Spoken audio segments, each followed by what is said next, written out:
రాష్ట్రానికి ముఖ్యంగా రాయలసీమకు చంద్రబాబు వెన్నుపోటు పొడిచారు. తన లావాదేవీల కోసం, ఆర్థిక ప్రయోజనాల కోసం చంద్రబాబు ఎంతకైనా ఒడిగడతారు. తెలంగాణ సీఎం రేవంత్తో రహస్య ఒప్పందం చేసుకుని రాయలసీమ లిఫ్ట్ ప్రాజెక్టును ఆపివేశారు.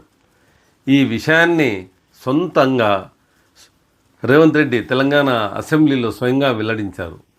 రాష్ట్రాన్ని సర్వనాశనం చేయడానికే చంద్రబాబు ఉన్నారు. రాయలసీమ ప్రాంతానికి చెందిన మంత్రులు, ఎమ్మెల్యేలు రాజీనామా చేయాలని కూడా మేము వైఎస్ఆర్సీపీ పార్టీ డిమాండ్ చేస్తుంది. తెలంగాణ ముఖ్యమంత్రి రేవంత్ రెడ్డి గారు అసెంబ్లీ సాక్షిగా చేసిన వ్యాఖ్యలపై చంద్రబాబు నాయుడు గారు సమాధానం చెప్పాలని కూడా మేము ఈ సందర్భంగా తెలియజేసుకుంటున్నాం. ముఖ్యమంత్రి రేవంత్ రెడ్డి అసెంబ్లీ సాక్షిగా రాయలసీమ ఎత్తిపోతల పథకాలను తాను చెబితేనే చంద్రబాబు నాయుడు ఆపివేశారని కూడా ఆయన చెప్పారు. రాయలసీమ రైతుల ప్రయోజనాలను చంద్రబాబు నాయుడు రేవంత్ రెడ్డి కాళ్ళ దగ్గర పెట్టారు.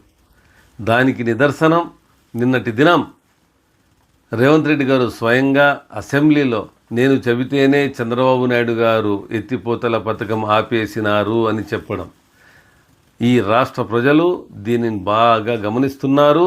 రాయలసీమ ప్రయోజనాల కంటే తన శిష్యుడు రేవంత్ రెడ్డి గారి ప్రయోజనాలే చంద్రబాబు నాయుడుకి ముఖ్యమా? రాయలసీమ రైతాంగం పట్ల చంద్రబాబు నాయుడు గారు వ్యవహరించిన తీరు రాయలసీమ ప్రజలు ఎప్పటికీ మర్చిపోరు. ఓటుకు నోటు కేసులో అడ్డంగా దొరికిపోయిన రేవంత్ రెడ్డి గారికి చంద్రబాబు నాయుడు గారు ఇచ్చిన బహుమతి ఇదేనేమో. తన స్వార్థ ప్రయోజనాలను కాపాడుకునేందుకు చంద్రబాబు నాయుడు గారు ఎందాకైనా వెళ్తారు అన్న దానికి రేవంత్ రెడ్డి వ్యాఖ్యలే నిదర్శనం. ప్రజల ప్రయోజనాల కన్నా తన స్వార్థ ప్రయోజనాలకే చంద్రబాబు నాయుడు గారు ఎప్పుడూ పెద్దపీట వేస్తారనేది మరోసారి ఈ వ్యాఖ్యలతో రుజువైంది. చంద్రబాబు నాయుడు గారు ఇప్పటికైనా నోరు తెరిచి సమాధానం చెబుతారా, లేక రేవంత్ రెడ్డి గారు చేసిన వ్యాఖ్యలు నిజమేనని ఒప్పుకుంటారా? చంద్రబాబు నాయుడు గారే సమాధానం చెప్పాలి.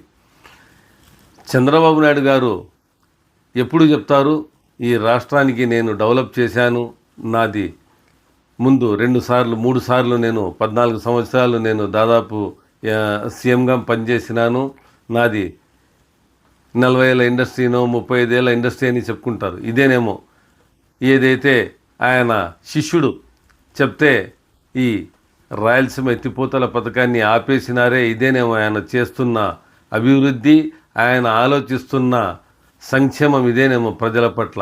కాబట్టి ఎవరైతే రాయలసీమ ఎమ్మెల్యేలు, మంత్రులు ఉన్నారో వారు తక్షణమే రాజీనామా చేయాలని కూడా వైఎస్ఆర్సీపీ పార్టీ డిమాండ్ చేస్తుంది. ఎలక్షన్ టైంలో చంద్రబాబు నాయుడు గారు వాళ్ళ ఏదైతే ఆయన హామీలు ఇచ్చినారో దానిలో తుంగలో తొక్కి ఆయన ఈ ఎన్నో లక్షల కోట్లు బాకీలు చేసి ఈ రాష్ట్ర ప్రజల తలపై బాకీలు పెట్టినారు. చంద్రబాబు నాయుడు గారికి సొంత ప్రయోజనాలు తప్పితే ఎలాంటి ఆయనకి ఈ రాష్ట్రాన్ని డెవలప్ చేయాలి, ప్రజలకు సంక్షేమం ఏర్పరచాలి, సంక్షేమం వాళ్లకు అందేలా స్కీమ్స్ దక్కేలా చూడాలని ఎక్కడ కానీ చిత్తశుద్ధి లేదనేది కూడా తేట తెల్లమైపోయింది.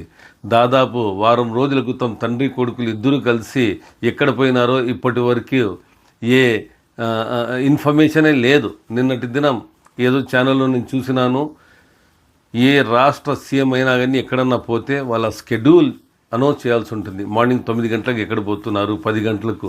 కానీ దాదాపు 5-6 రోజులు అయిపోయింది వీళ్ళు ఈ రాష్ట్రం నుంచి పోయి ఎక్కడికి పోయినారు, ఏం చేస్తున్నారు అనేది ఇప్పటి వరకు ఈ రాష్ట్ర ప్రజలకు తెలియదు, సొంత వాళ్ళ పార్టీ నాయకులు కూడా తెలియదు. కాబట్టి చంద్రబాబు ఏం చేసినా సీక్రెట్గా సొంత ప్రయోజనాలకే ఆయన చేస్తారనేది ఇట్లే తేట తెల్లమైపోయింది. కాబట్టి రానున్న రోజుల్లో ప్రజలు తప్పకుండా కూటమి ప్రభుత్వానికి బుద్ధి చెబుతారని, అది కూడా లోకల్ బాడీ ఎలక్షన్స్లో వాళ్లకు ఒక్క సీటు కూడా దక్కకుండా ఈ రాయలసీమ, ముఖ్యంగా రాయలసీమ ప్రజలు మరియు ఈ రాష్ట్ర ప్రజలు కూడా బుద్ధి చెప్తారని కూడా ఈ సందర్భంగా నేను తెలియజేసుకుంటూ, తక్షణమే చంద్రబాబు నాయుడు గారు రిజైన్ చేయాలని, అలాగే వాళ్ళ పార్టీ రాయలసీమ ఎమ్మెల్యేలు కానీ మంత్రులు కానీ రిజైన్ చేయాలని కూడా మేము డిమాండ్ చేస్తున్నాం.